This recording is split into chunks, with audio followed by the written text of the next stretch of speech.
I never set out to change the gaming industry. At least, that's what I told myself while coding alone in my cramped Brooklyn apartment at 2:47 a.m., surrounded by cold pizza crusts, energy drink cans, and a head full of ideas way too ambitious for my dwindling bank balance. But my older brother, Darren, never missed a chance to mock my little hobby. "Still making your silly cartoons, Rachel," he'd sneer at every family dinner, straightening the cuffs of his $1,200 dress shirt. "You know we've got a spot at the law firm. Real work, real money." My name is Rachel Vega. 3 years ago, at 38, I walked away from a high-paying, high-pressure job as a machine learning engineer at a major robotics firm to start Nova Pixel, a one-woman gaming studio. People thought I'd lost my mind. "You're throwing away your future," Darren shouted during what my parents called an emergency family meeting. "The gaming market is a black hole. You'll be broke by next Christmas." But what none of them knew, what no one knew, was that I wasn't just making games. I was quietly building something that could transform how games are designed in the first place. The seed had been planted years ago, while I was deep in research on adaptive AI systems. I stumbled onto a framework that could let a game observe a player's choices in real time and adjust, not just difficulty, but narrative, tone, even world building. This wasn't just predictive modeling, this was real-time, personality-based evolution. Nova Pixel's first mobile games were humble. A match 3 puzzle here, a cute adventure platformer there.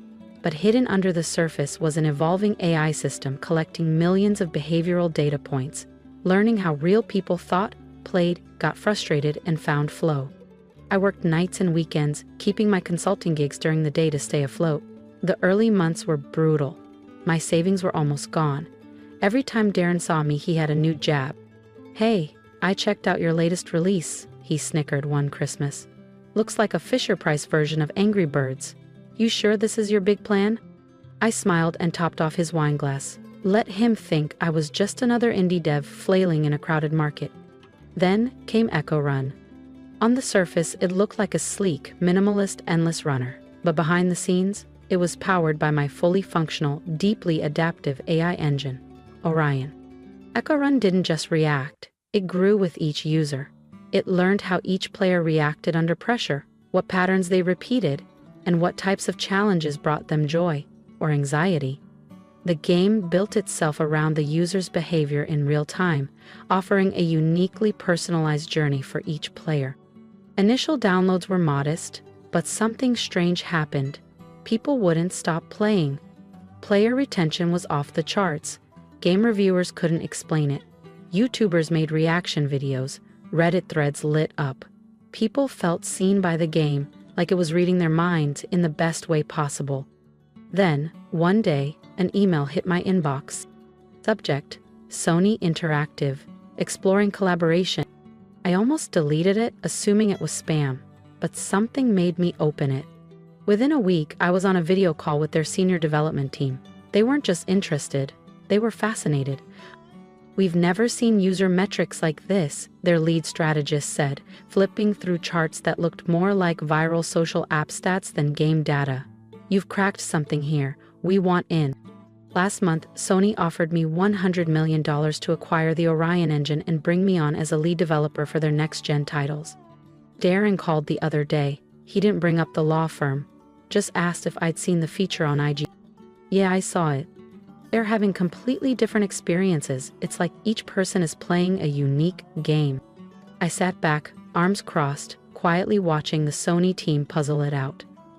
One of their senior technical directors squinted at the architecture layout on my screen. His jaw dropped a little. "This structure," he muttered, pointing at the branching AI logic. "Wait, this isn't just a game, is it?" I smiled. "No, it's not." The meeting lasted 6 intense hours. By the end, their tone had shifted from polite curiosity to genuine awe. They wanted to schedule a formal presentation for the executive board. But I had one condition. "I want to do it at Lexington Partners," I said casually. There was a pause. "My brother Darren works there. He's always been very curious about my company's progress. I think he'd enjoy seeing where things stand." They agreed, probably thinking I was just being quirky or sentimental. What they didn't know was that I'd been quietly planning this moment for the last 3 years. The day of the presentation, Darren was in rare form, holding court in the sleek, glass-walled boardroom at the heart of their Manhattan office. He'd invited half a dozen of his firm's senior partners to watch his eccentric little sister pitch her phone app to a real company. "Rachel," he said with a smirk, not even trying to hide the sarcasm, "wouldn't a coffee shop have been more your speed for this kind of thing?" A few polite chuckles echoed around the room. I heard the murmurs as I set up my laptop. "Just a courtesy meeting, right? She's still doing mobile games? My niece makes better stuff in Roblox." Then the door opened. Marcus Tanaka, Sony's global head of gaming, walked in with 5 members of his executive team. Darren's smirk evaporated. "Ms. Vega," Marcus said, shaking my hand warmly, "thank you for hosting. I'll admit, it's not often we're the ones being pitched by a company we're considering acquiring." The word acquiring sucked the air out of the room. Darren's face cycled through 3 different shades of disbelief. I connected my laptop to the projector, took a breath, and began. "3 years ago," I said, "I left a stable 6-figure job to pursue something I believed could change gaming forever.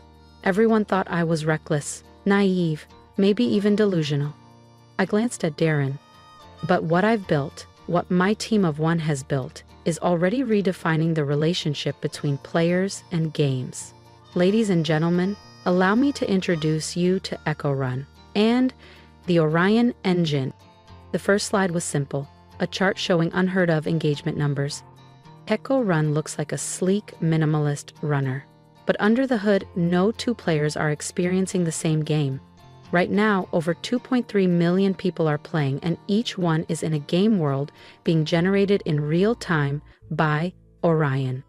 I flipped to a neural map visualization, thousands of threads representing decisions, reactions, emotions. The screen lit up with color and movement, a symphony of real-time adaptation. "The engine doesn't just tweak difficulty," I explained.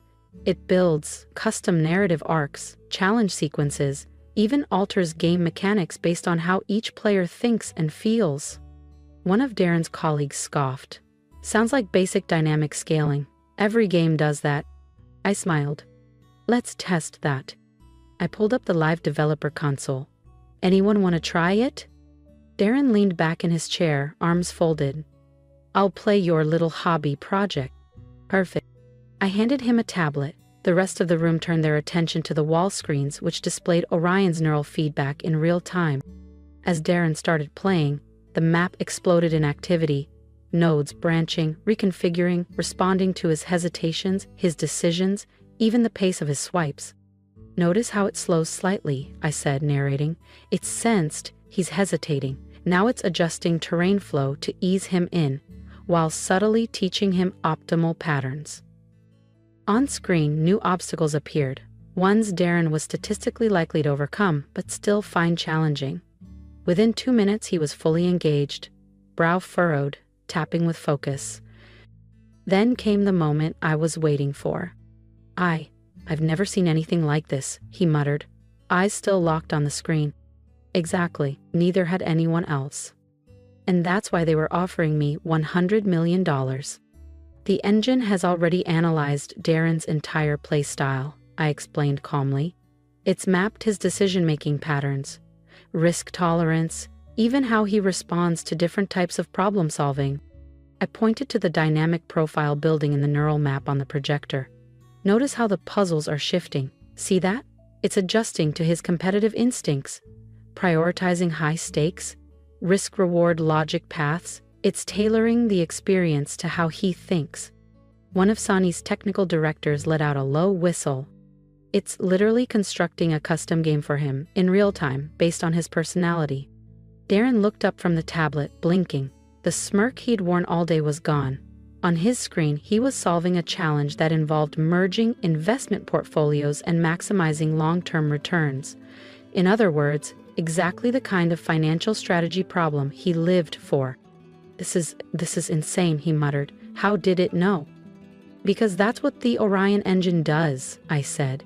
"It doesn't just react, it understands. Every player gets a game tailored precisely to their skills, interests, and mindset. It's not gaming anymore, it's personal. Marcus Tanaka stood. And that, he said, is just the beginning. Rachel, show them the M-Series prototype. I nodded and loaded the next demo. The screen transformed into a sprawling fantasy world. Castles, marketplaces, deep forests, and intricate cities, all alive with motion. But what set it apart wasn't the graphics. This is what happens when we expand Orion into a persistent, multiplayer environment, I said. Footage rolled of players interacting with NPCs, non-player characters, that didn't just repeat stock phrases or offer basic quests.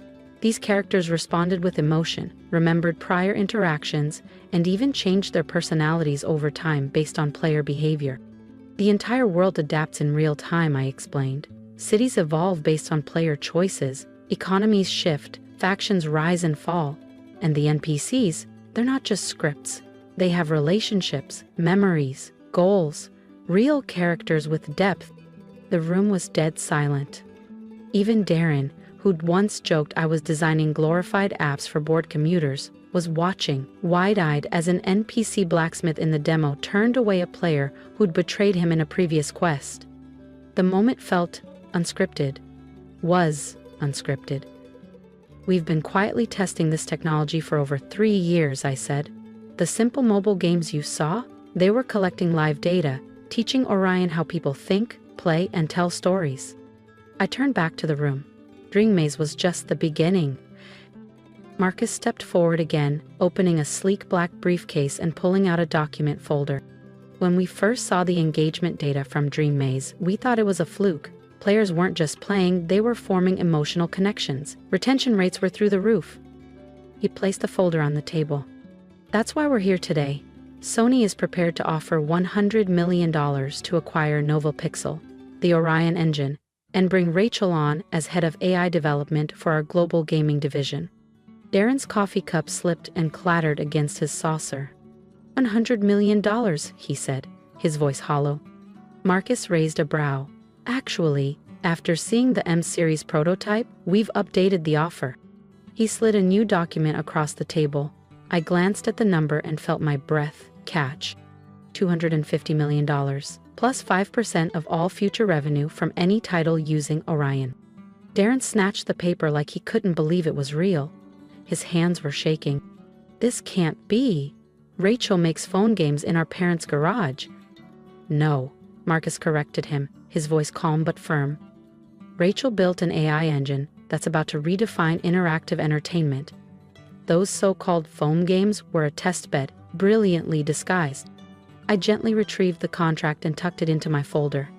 Every time you laughed at my little games, I said, looking Darren in the eye, you gave me space to work without interference. I was never competing with you. I was building something you couldn't even imagine. The next hour was a whirlwind.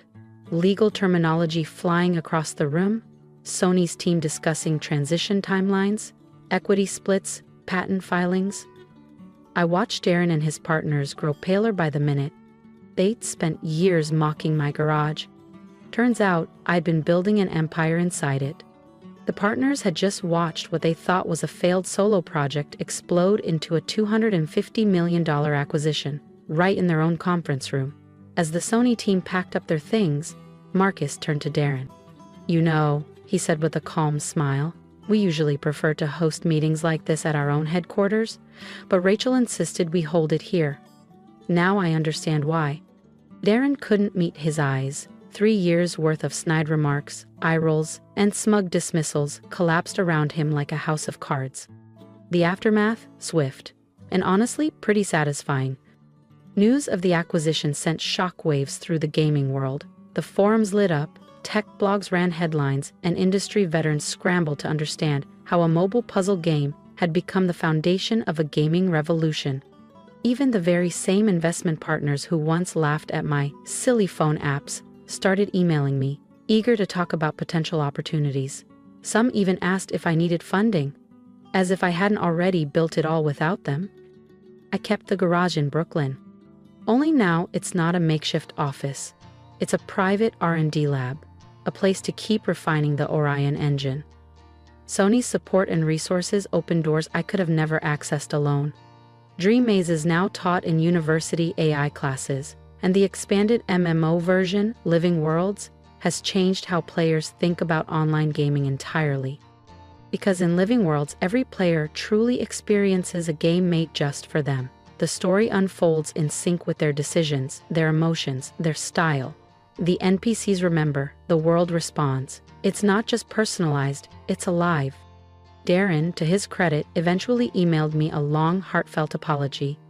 He acknowledged the years of belittling and said he was humbled by how wrong he'd been. He even asked if I'd be interested in speaking at his firm's tech innovation seminar. I politely declined.